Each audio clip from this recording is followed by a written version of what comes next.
My name is Olu Taiwo, a former independent parliamentary candidate for the House of Commons in the United Kingdom of Great Britain. But like several million individuals around the world who have become temporary American citizens as a result of the breath of fresh air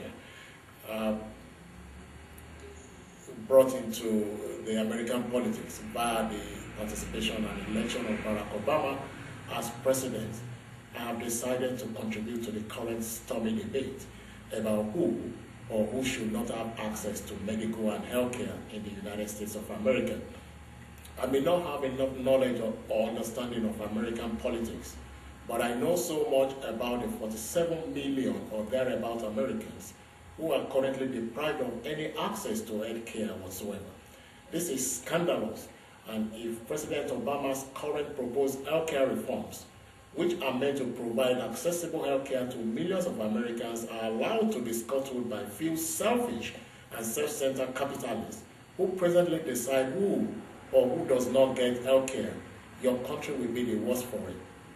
It is undoubtedly a reality that some businesses or organizations will experience a downturn in their activities during any reforms, and such organizations will fight tooth and nail to retain the status quo, not minding the terrible consequences and effect of such denial of access perpetrated over the decades on the less privileged and deprived Americans.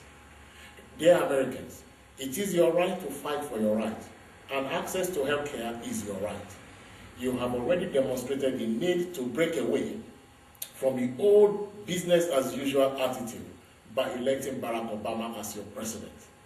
You need to go several steps further to dismantle every barrier in your way to getting a better life, including ignoring the lies being peddled about the National Health Service in Great Britain by some British politician who has even been disowned by his own party on this matter.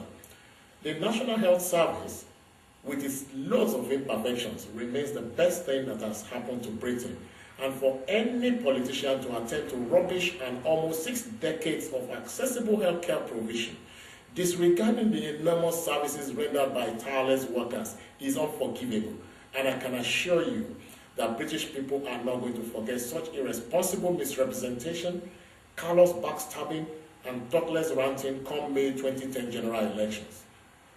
As a worker myself within the National Health Service, and also a beneficiary of the scheme, I'm in a position to categorically state that the NHS is nothing close to the picture portrayed by Mr. Dan Hannan, who spends the greater part of his parliamentary duties in Brussels and Strasbourg anyway.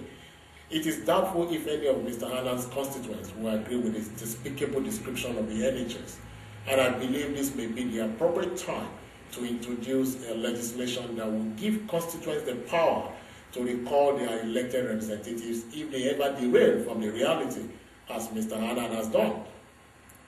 The current exhibited recently by members of the House of Representatives in passing the bill deserves great commendation.